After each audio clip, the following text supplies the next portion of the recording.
Bismillahirrahmanirrahim. Ja'ala baina zawjaini mawadatan ay mahabbatan wa rahmatan ay syafaqatan ila idza mahadumal akhar.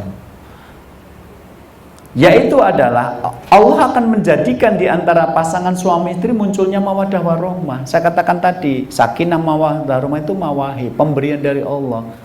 Kita mengupayakan ibarat pesawat terbang biar landing, kita ciptakan landasannya yang layak untuk mendapatkan landing dari pesawat ini. Nah, karena itu di sini dijelaskan bahwa Allah akan menjadikan munculnya mawadah dan rahmah di antara pasangan suami istri itu. Illa idza dzalla mahdumal akhar. Kata Imam Al-Jazairi, Allah akan menemukan mawadah warahmah di antara hati suami istri kecuali jika salah satu di antara mereka mendolimi yang lain. Nah, ketika rumah tangga berubah menjadi sarana kedoliman, maka di situ mawadah rahmah akan terangkat, akan hilang dari rumah tangga itu. Jadi selain pada faktor kesalahan memilih pasangan, tidak hadirnya sakinah dalam rumah tangga juga karena terjadi kedoliman dalam rumah tangga itu. Oke.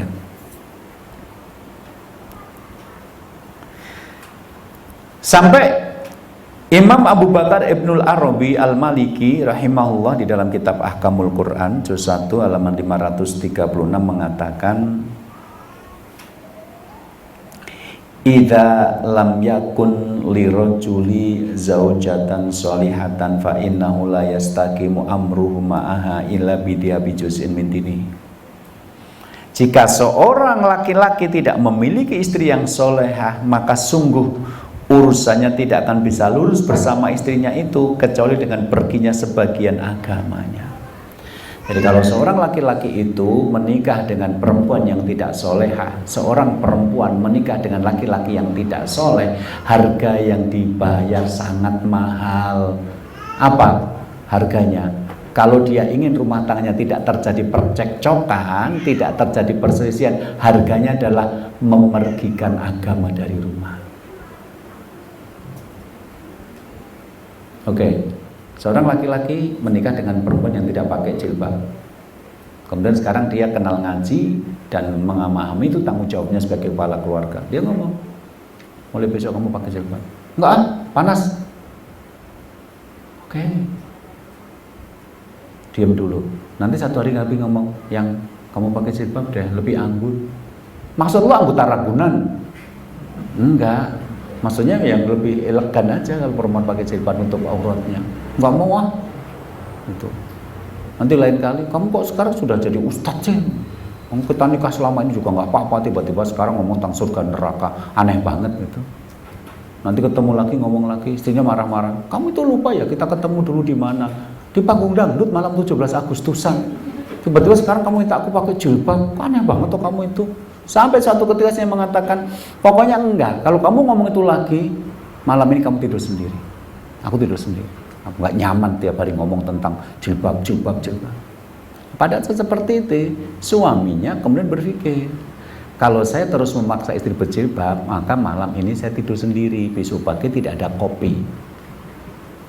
Tapi kalau saya membiarkan istri, berarti masa malam nanti masih tidur sama istri, besok aja kopi. Tapi syaratnya apa? Mulai malam ini saya tidak bisa bicara tentang jilbab. Sebab kalau ngomong tentang jilbab mesti bertengkar.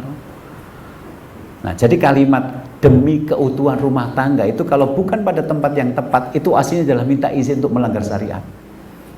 Loh, Bapak istrinya belum pakai kerudung. Ya demi keutuhan rumah tangga Ustaz, sebab kalau saya paksa pakai kerudung saya minta cerai. Kan gitu akhirnya nanti.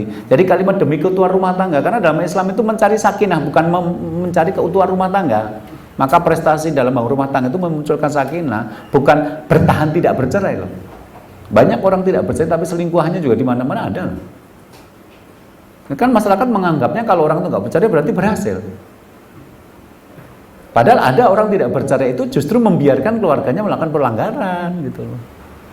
Sejak dia mengatakan saya ingin agar rumah tangga kita tetap utuh, maka sejak hari itu dia tidak membahas tentang jilbab lagi.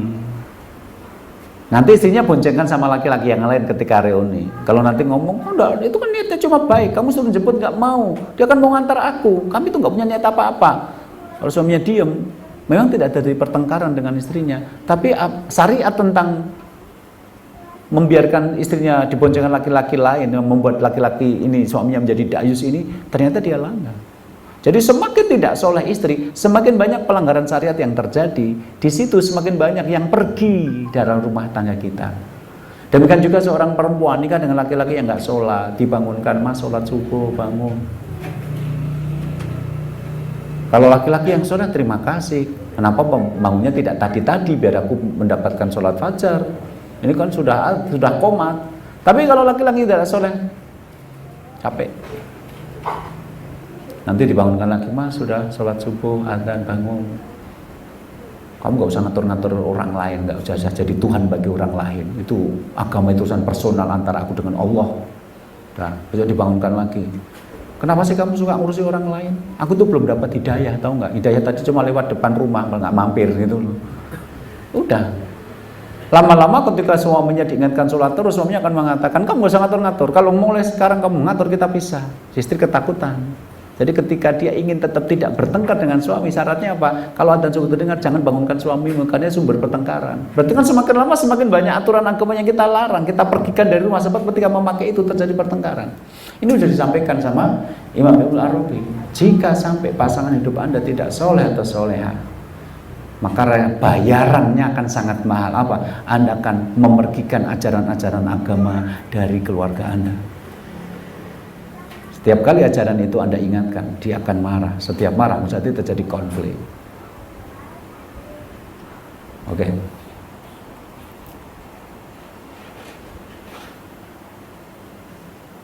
Oke. Nah, setelah yang kedua tadi niat yang lurus,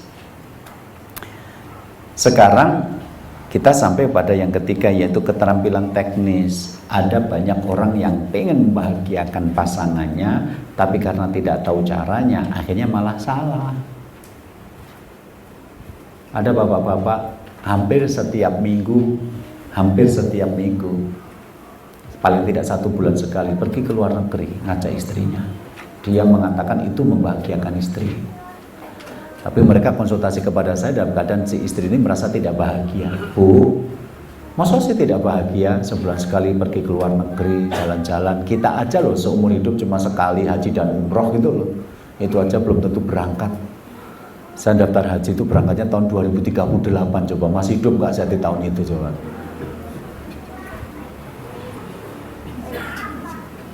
Jadi doakan aja biar uangnya banyak, besok bisa naik haji plus gitu ya, biar nggak nunggu lama. Karena saya sudah daftar tapi berangkatnya tahun 2038 coba. Daftar sekarang malah sudah 2040 coba. Kalah sama yang uangnya pakai riba-riba daftar duluan gitu ya. Malah kita loh Bu, pergi ke luar negeri cuma 1 kali itu kalau nggak umroh haji. Anda loh setiap bulan pergi, masa nggak bahagia? Lah gimana Ustadz kalau saya pergi sama suami ke luar negeri itu ternyata saya nggak pernah dikasih uang saku. Jadi begitu nanti main gitu ke tempat-tempat yang pernik-pernik oleh-oleh macam-macam gitu ya cuma lihat toh gitu loh. Nanti kalau minta uang sama bilang sudah mahal kesini tuh gitu loh. Ya akhirnya menurut saya mending gak usah diajar ke luar negeri tapi dikasih uangnya daripada diajak tapi cuma jalan-jalan tok itu. Nah si bapak ini merasa itu membahagiakan, istrinya merasa tidak gitu. Itu karena keterampilan teknisnya nggak tahu gitu ya. Wallahu alam. Nah di antara keterampilan teknis yang harus kita miliki untuk membentuk keluarga yang barokah itu adalah 1. Menjaga kesolehan, 2. Mengelola hati, 3. Menetapkan prioritas, dan yang keempat menjaga keseimbangan. Kenapa menjaga kesolehan? Karena begini, ada orang-orang yang merasa dia akan stabil keimanannya. Seorang ikhwan menikah dengan seorang akhwat, dia nggak tahu bahwa perjalanan setiap hari itu nanti bisa menurunkan kualitas imannya, bahkan bisa membuat imannya hilang. Ya, saya bertemu tidak sedikit ya kasus orang soleh yang ternyata akhirnya rumah tangganya berantakan itu. Saya menemukan seorang ibu yang mengatakan, Ustadz suami saya takmir masjid, setiap malam hampir tahajud, Ya, hampir tiap malam itu tahajud, sholat duha, baca Quran, datang ke pengajian-pengajian, puasa Senin Kemis. Tapi saya baru tahu kemarin setelah pulang dari umroh, ternyata suami saya 8 tahun berselingkuh. 8 tahun berselingkuh. Ada lagi yang lebih dari itu, 25 tahun suaminya berselingkuh baru tahu, padahal suaminya kerja di Departemen Agama. Udah, pokoknya kalau Anda tidak kuat menghadapi kasus kayak gini, nggak usah jadi konsultan keluarga, itu loh. Kalau jadi konsultan keluarga harus tahu rahasia-rahasia yang Anda bahkan tidak pernah membayangkan. Kok bisa ya kayak gini gitu. Jadi kalau saya itu jadi penulis sinetron, cerita saya kaya sekali sebenarnya. Kenapa? Tadi saya katakan kekuatan ilmiah dengan kekuatan amalnya itu kadang-kadang tidak bersatu. Orang tahu ilmunya itu belum tentu memilih itu. Ada kalanya dia malah memilih yang lain karena hatinya yang kotor, yang sudah terjebak pada keinginan mendapatkan kenikmatan instan dalam hidup ini.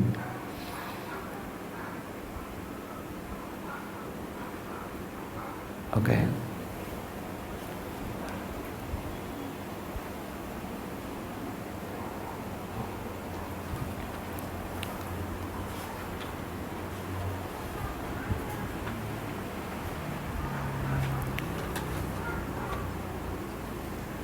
Jadi ada seorang hewan pengajian, nanti alhamdulillah bisa menampung, kemudian bisa beli mobil, kemudian dia bawa mobil itu ke komunitas hewan-hewan yang lain.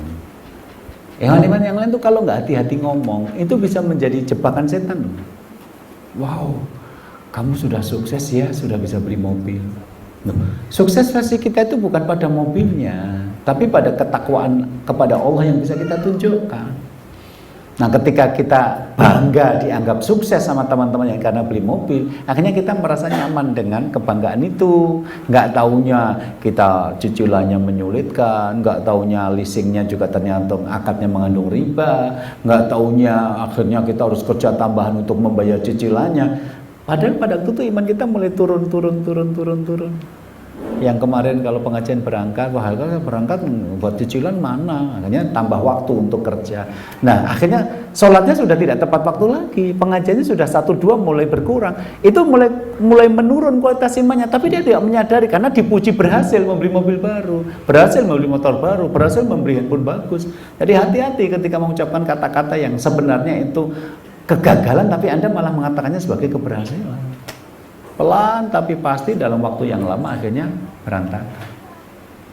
Syukran ya Rabbi, syukran, hadaita qalbi, syukran.